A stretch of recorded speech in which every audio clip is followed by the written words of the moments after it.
আসসালামু আলাইকুম, hello gas. কেমন আছো সবাই? এই ভিডিওটা তুমি দেখছো, তার মানে তুমি একজন এইচএসসি স্টুডেন্ট। আর এইচএসসি লাইফে আমাদের জন্য সবচেয়ে কনফিউজিং যে ব্যাপারটা থাকে, সেটা হলো কোনো রাইটারের বই পড়ব। তো আজকের ভিডিওতে খুবই অল্প সময়ের মধ্যে আমি বলার চেষ্টা করব যে তোমাদের জন্য কোনো রাইটারের বইটা বেটার হবে। সো দেরি না করে চলো শুরু করা যাক।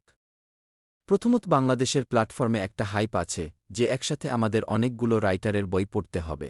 এতে করে আমরা কোনো একটা বই ভালোভাবে শেষ তো করতেই পারি না, তার উপর আবার টাকাগুলো অহেতুক নষ্ট হয়।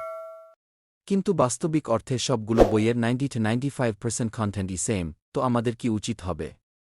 এই 5-10% এর জন্য আরেকটা নতুন বই কেনার? যদি এক্ষেত্রে আমার মতামত জানতে চাও, তাহলে আমি বলব যে তোমরা প্রথমে যেকোনো একটা রাইটারের বই সম্পূর্ণরূপে শেষ করো, তারপর সময় পেলে নতুন রাইটারের বই পড়িও। আমি তোমাদের জন্য বাংলাদেশে বহুল পঠিত কিছু বই এর পিডিএফ দিয়ে দিচ্ছি, আশা করি তোমাদের উপকার হবে। আর এইচএসসি ও অ্যাডমিশন রিলেটেড কোনো ভিডিওটি পরবর্তীতে তোমার দরকার কমেন্ট করে জানিয়ে দাও।